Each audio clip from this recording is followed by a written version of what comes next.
예, 후보자님 오늘 몇 가지는 여기서 답변해 주셔야지 나중에 연구에서 장관 대면하시겠다고 하면은 그게 적절한지는 잘 모르겠습니다.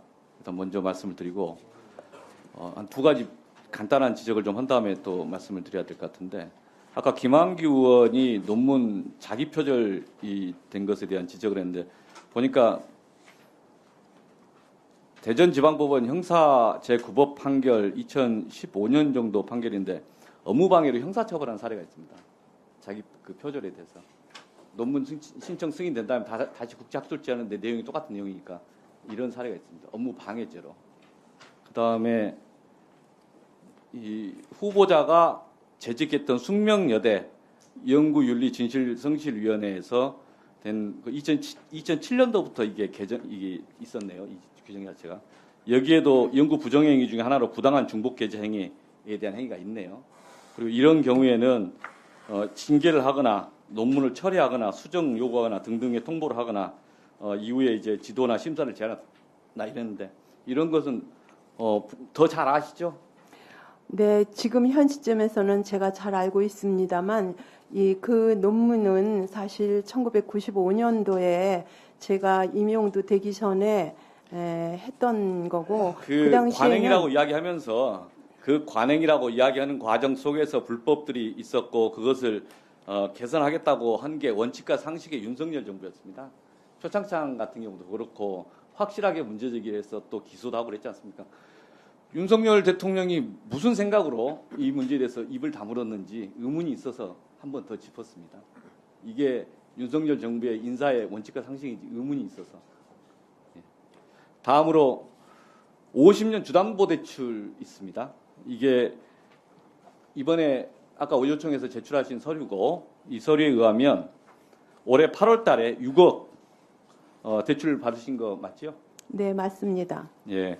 50년 주담대 대출인데 이번에 정무위 국정감사 때 논쟁을 많이 했었습니다.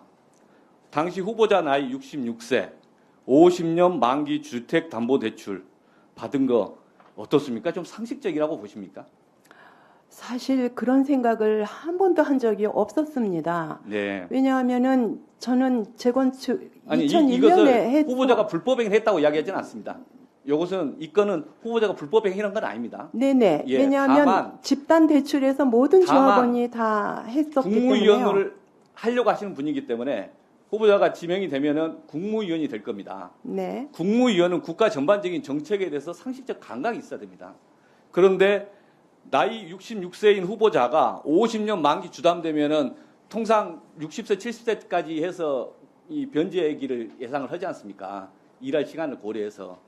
그런데 이런 식으로 정책을 하는 것은 후보자는 어떤 느낌이 드셨습니까? 그렇게 말씀하시는 건 좀 제가 동의하기가 힘든 거가요.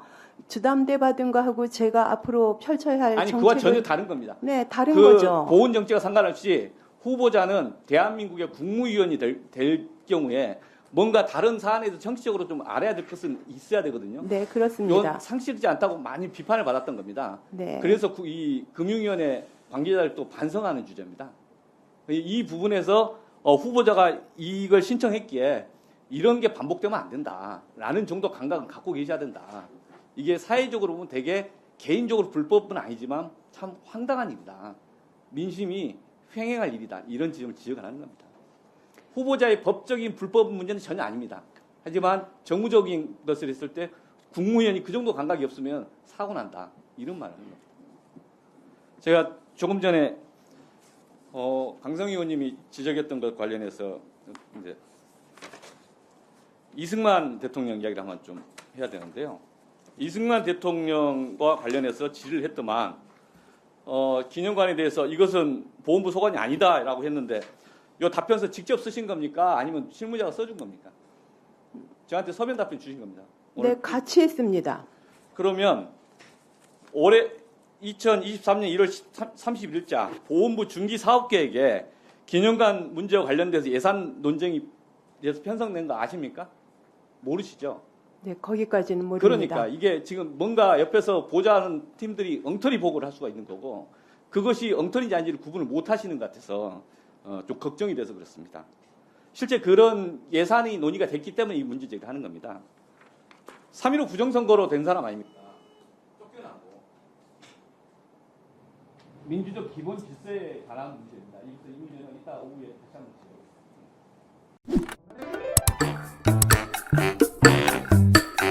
지적하겠습니다.